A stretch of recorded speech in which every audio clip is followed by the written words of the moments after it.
Covering the Kamala campaign's been disorienting. First, she was the most unpopular VP in history. Then she's Mrs. Messiah. Her record's radical left. Then she agrees with Trump, but her values haven't changed. Okay? Her VP's wooing white dudes and Obama's scolding the brothers. She hid from CNN for 5 weeks. Then she turned down the Fox debate. Now she's playing footsie with Rogan and begging to come on Fox.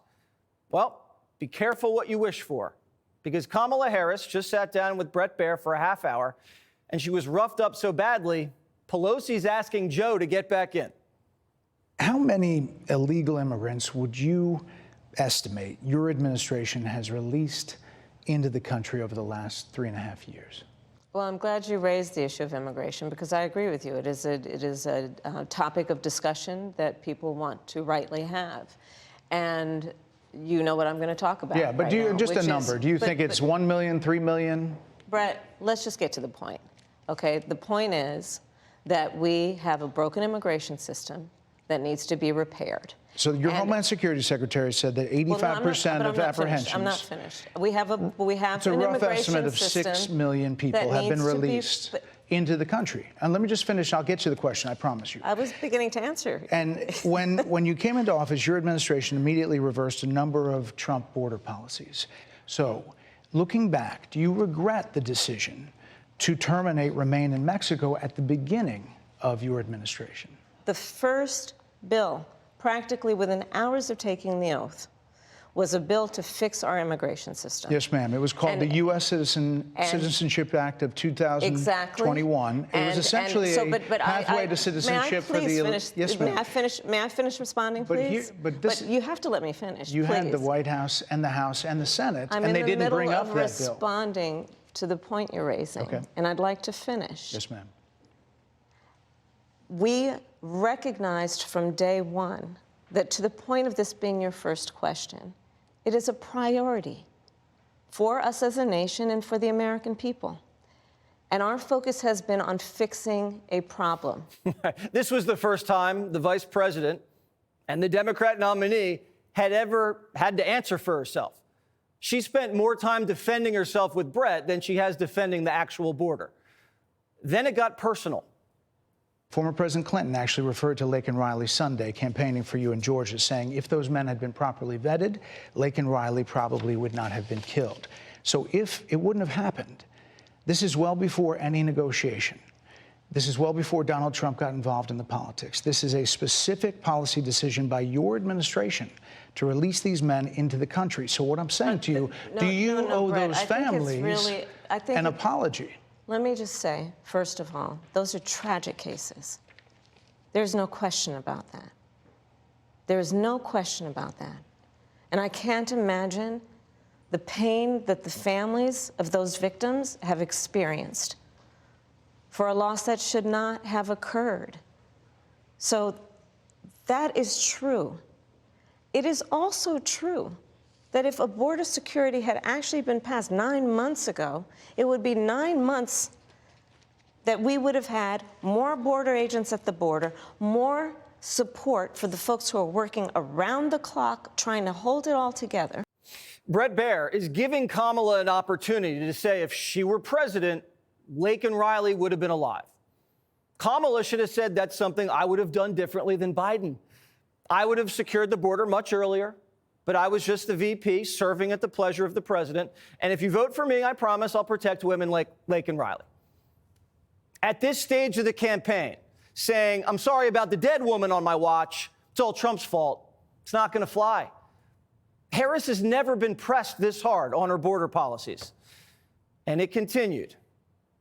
Madam Vice President, it was a policy decision in the early part of your administration. I will let one of the mothers talk about it. Take a listen.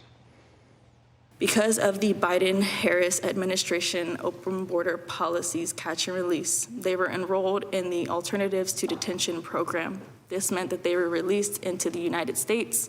It was not even a full 3 weeks later that they would take my daughter, Jocelyn Nungare's life. I believe the Biden-Harris administration open border policies are responsible for the death of my daughter. That's the early days. So do you owe them an apology is what I'm saying. I will tell you that I am so sorry for her loss. I'm so sorry for her loss, sincerely. But let's talk about what is happening right now with an individual who does not want to participate in solutions. Let's talk about that as well. But do you want to answer in her? all fairness, I told you, I feel awful for what she and her family have experienced. During that time, you said repeatedly that the border was secure. When in your mind did it start becoming a crisis? I think we've had a broken immigration system transcending, by the way, Donald Trump's administration, even before. Let's all be honest about that. I have no pride in saying that this is a perfect immigration system. I've been clear, I think we all are, that it needs to be fixed. Kamala just said the border's always been broken, but it was secure for 3 years when Laken Riley was murdered. That doesn't make any sense. How did Trump break the border that you said was secure? You can't follow Kamala's logic because there is none. She doesn't know anything about the border. She doesn't care about the border. She just doesn't want anyone talking about it. Her whole interview was a continuation of a cover-up. Watch. Madam Vice President, But you call let's not Donald diminish Trump. the significance you of that. call Donald Trump. He's misguided. You say now He's he unstable. is unstable. He is unstable, Brett. He's not well. You say he's mentally not stable. He's not stable. Let me ask you this. You and told we many should all be interviewers concerned. that Joe Biden was on his game, that ran around circles on his staff. When did you first notice that President Biden's mental faculties appeared diminished? Joe Biden, I have watched from the Oval Office to the Situation Room, and he has the judgment and the experience to do exactly what he has done in making very important decisions on behalf of the American people. There were no concerns raised? Brett, Joe Biden is not on the ballot. I understand. And but Donald Trump But is. you talked about it. And Donald Trump After George Clooney said within a few minutes of talking to President Biden at a fundraiser that he thought this was not the same Joe Biden that we saw on the debate stage. Donald Trump is on the ballot. I understand. You met with him at least once a week for 3.5 years. You didn't have any concerns? I think the American people have a concern about Donald Trump. So Kamala Harris didn't want to talk about Kamala Harris, and she definitely didn't want to talk about Joe Biden. She never once touted the accomplishments of the Biden administration, not a single one. She just wants to prosecute Donald Trump. But America doesn't want a prosecutor. We want a president. At one point, she just snapped. This is a democracy. And in a democracy, the President of the United States, in the United States of America, should be willing to be able to handle criticism without saying he'd lock people up for doing it. And this is what is at stake, which is why you have someone like the former chairman of the Joint Chiefs of Staff saying what Mark Milley has said about Donald Trump being a threat to the United States of America. Why didn't we see anger like that about the border, about prices, about crime? Never kind of showed that flash of anger when it was affecting millions of Americans. She wasn't likable. She wasn't charming. She was never funny. She wasn't warm. There was nothing gracious, eloquent, or reassuring about this performance. Then Bret asked her the question that she's had a week, actually the whole campaign, to think about. Watch this. So you're not Joe Biden, you're not Donald Trump, but nothing comes to mind that you would do differently? Let me be very clear. My presidency will not be a continuation of Joe Biden's presidency. And like every new president that comes into office, I will bring my life experiences, my professional experiences, and fresh and new ideas. I represent a new generation of leadership. I, for example, am someone who has not spent the majority of my career in Washington, D.C. Okay, she spent 8 years in Washington, D.C. That's twice as long as Trump. And what would you do differently? She said she'd bring fresh new ideas. Then she never said what the ideas were. Your campaign slogan is a new way forward, and it's time to turn the page. You've been vice president for 3.5 years. So what are you turning the page from?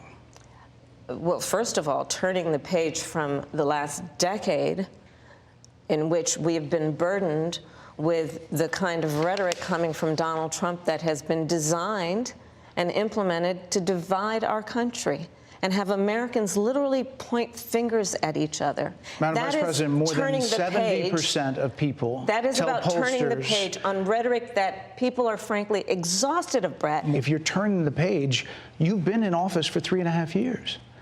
And Donald Trump has been running for office. But you've been the person holding the office. Come on. Madam Vice President. You and I both know what I'm talking about. You and I both know what I'm talking about. I actually don't. What are you talking about? What I'm talking about is that over the last decade, people have become. But listen, over the last decade, it is clear to me, and certainly the Republicans who are on stage with me, the former chief of staff to the president, Donald Trump, former defense secretaries, national security advisor, and his vice president. One, that he is unfit to serve, that he is unstable, that he is dangerous. So turning the page isn't turning the page from Biden. She's going to do everything the same. She's just turning the page from Trump, who wasn't in office. Her slogans don't even make sense because 79% of the country wants to turn the page from her. This is what an actual Kamala Harris interview should look like. Bret gave her the same treatment as he gave Trump in the spring: respectful, firm, and persistent. We didn't swap her answers to make her look better like CBS. We didn't invite little Timmy along to hold her hand like CNN. This was a big girl interview, and she flopped. Click here to subscribe to the Fox News YouTube page to catch our hottest interviews and most compelling analysis.